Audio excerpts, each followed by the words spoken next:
Elon Musk is a dropout and a billionaire. After receiving an undergraduate degree from the University of Pennsylvania, he dropped out of the Stanford PhD program in physics. He wound up CEO of PayPal, which eBay bought for $1.5 billion in 2002. With his fortune made in the virtual world, he's created Tesla Motors and SpaceX in the real world. Named for Nikola Tesla, the eccentric Serbian-born inventor of alternating current, Tesla Motors will roll their first 100 all-electric cars out factory doors this summer.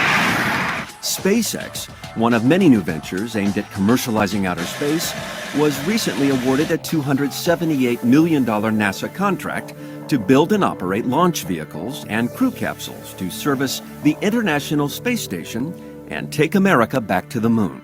Elon, thank you so much for being with us here at Wired Science. Well, thank you for having me. I need to first lay a little bit of a foundation here. 2 days into your physics program at Stanford University, you quit school to start a company called Zip2, a media company, right? Which you sold a few years later for a paltry $307 million. Then 4 years later, eBay buys PayPal. Is that correct? A company Yes. that you established or helped to establish as one of the creators? With a few others, yeah. And now you've taken those two enormous successes and you've set your ambition on space. How did you go from online payment systems to building a spaceship, essentially? Well, when I graduated from college, there were 3 areas that I thought would be most impactful to the future of humanity. The 3 were the internet, space exploration, and then changing the economy from a mine and burn hydrocarbon-based economy to one which is solar electric, which I think is going to be the primary but not exclusive means of energy and transportation. Have we screwed it up so badly here on this planet that our only hope is to build a new civilization out there? No, not at all. I'm quite optimistic about the future of humanity on Earth. You are? Yeah, absolutely. So what is the benefit to humanity then to inhabit Mars, which is really what is an ambition of yours? Well, I think if you consider 2 paths, one where we're forever confined to Earth and the other where we're a spacefaring civilization out exploring the stars, I think the latter is far more exciting and will result in a richer and more diverse human experience. How can you do that better than NASA? Well, NASA is a customer of ours. So there's, I think, a confusion in the public mind that perhaps a company like SpaceX is competing with NASA, but in fact, NASA is a customer of ours. So we're actually providing services to NASA, launch services. And when the shuttle retires in 2010, so starting in 2011, SpaceX's rocket will replace the space shuttle in servicing the space station with astronauts and cargo transportation. The name of your rocket ship is called the Falcon Explorer, is that it? Well, the Falcon 9. The Falcon 9 yeah, is the rocket, and then the spaceship is Dragon. Dragon. Yeah, so the Falcon 9 rocket lifts the Dragon spaceship, and this Dragon spaceship is what goes to the space station and then returns to Earth. So it transports the Falcon as almost cargo, then? So the Falcon 9 is kind of like the semi, okay, or something like that. And the Falcon 9 booster rocket takes the Dragon spaceship to space and drops it off. Then it goes to the space station, docks with the space station, transfers astronauts or resupply, cargo, whatever the case may be, and then the Dragon spacecraft returns to Earth. Reading some of the speeches that you have given in your career, and how old you're? You mean like you're practically 23 years. You're 23 years old. Is that it? I'm actually 12. You're 12. Yeah. I was going to say you look terrific, but you have said that we got lost along the way with our space program. What did you mean by that? Right. I think that was in some of my congressional testimony. I gave a few speeches to Congress. Well, what I mean by that is, in 1969, we were able to go to the moon, and here we are, over 3 decades later, and we can barely get to low Earth orbit. And I think, by any measure, that is a step backwards. Is that for a lack of leadership or technology? I think we made the wrong technological choices, and I think there was also a lack of will at the highest levels of government to take the next step and go well, at least stay on the moon and perhaps build a base there, and then go beyond the moon to Mars. And if you look at the news articles in the late 60s, early 70s, the expectation was that by now, in the 21st century, we would have a moon base and probably even a Mars base. And I think if you'd asked anyone at that point in time whether we would be unable to go to the moon and not have been to Mars, I think they would think you're crazy. Do we need leadership in that realm? Do we need a John F. Kennedy who sets a goal for us when he said one day man will walk on the moon? Do we need that kind of leadership for this technology to move forward in that big step?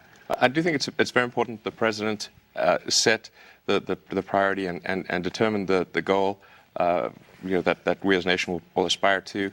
And George Bush has his pluses and minuses, but at least one plus is that he has helped to steer the space program in a direction that more or less makes sense.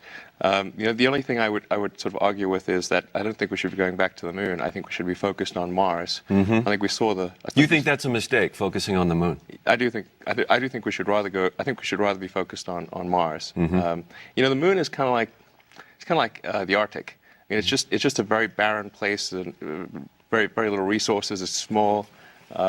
It's not really a place that we could establish another human civilization. There's a feeling of been there, done that too with the moon. Yeah, I think we saw that movie in the '60s. And the remake's never as good. Did we really go to the moon? Yes, we did. We definitely I went just to the wanted moon. to check.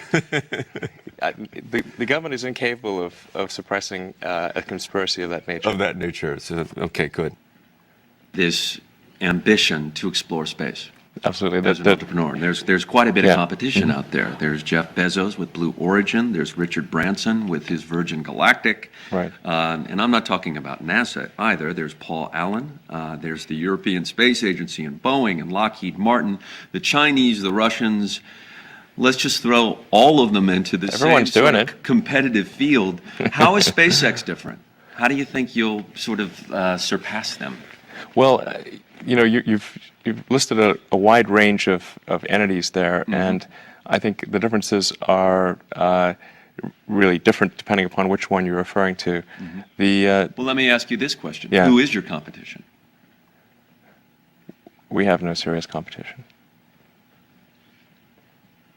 None. Not presently. Who's chasing you? Well, if you mean chasing and has a serious chance of catching, then I think none that I'm aware of. And that Branson guy's kind of a hack then. Well, what Branson is doing, by the way, I'm a great admirer of Branson, is really a much smaller technological challenge. So their craft would be suborbital. So it would go to about Mach 3. Our craft is orbital. It goes to Mach 25, so 25 times the speed of sound. But that doesn't describe the whole scale of difficulty, because the energy required to get to those velocities scales as the square of the velocity. So to do what Branson is doing, you need, say, about 9 units of energy. To do what we're doing, you need 625 units of energy. The difference is monumental. And then when you re-enter, you have to burn off all that energy.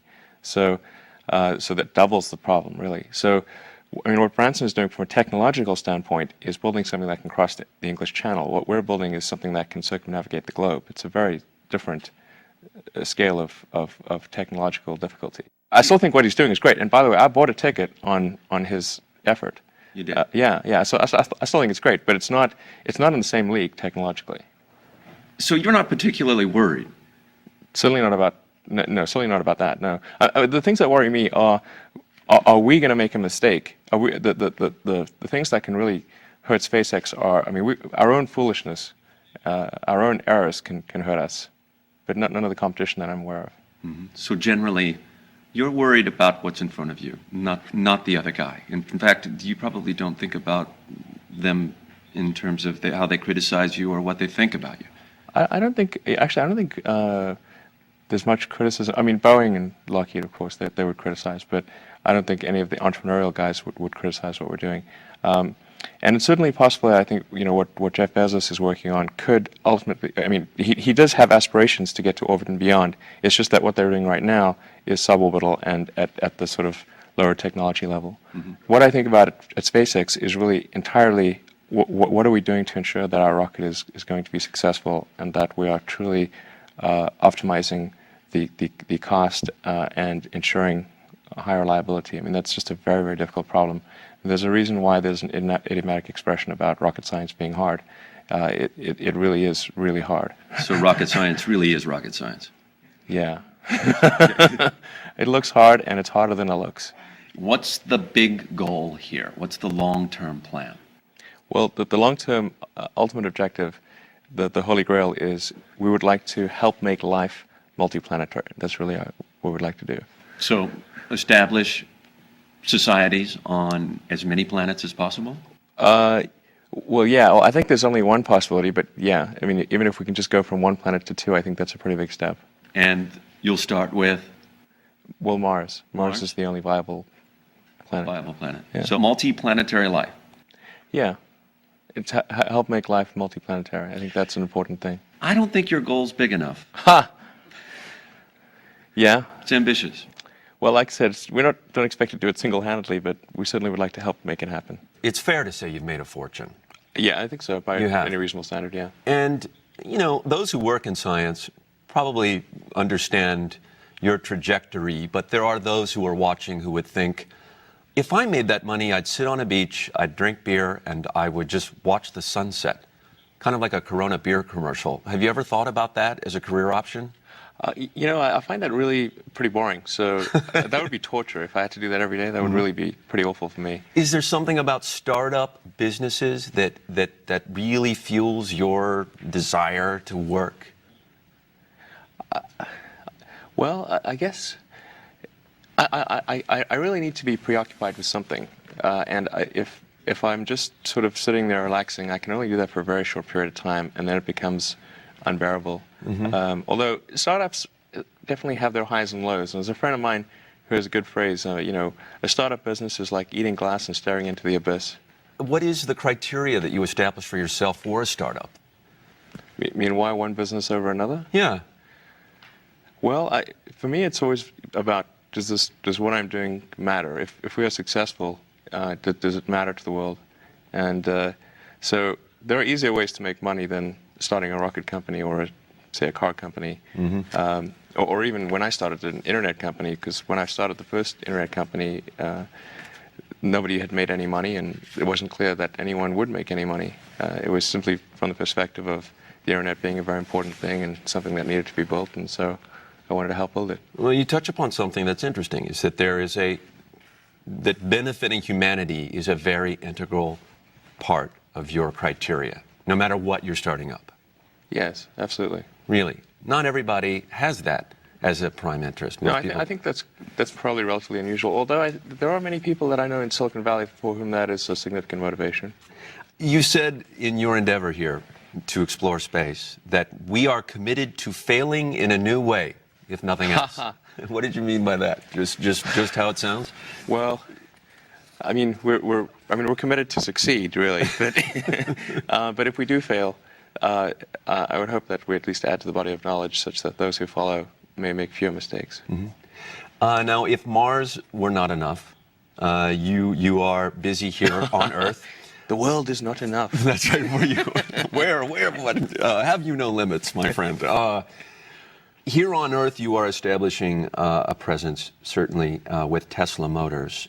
Tell us a little bit about that. This is your electric car company, correct? Right. And this is no hybrid car you could buy on a car lot. This thing goes from 0 to 60 in 4 seconds. Is that right? Yes, absolutely. 0 to 60 in under 4 seconds. It's faster, better acceleration than any Porsche currently in production and any Ferrari except the Enzo.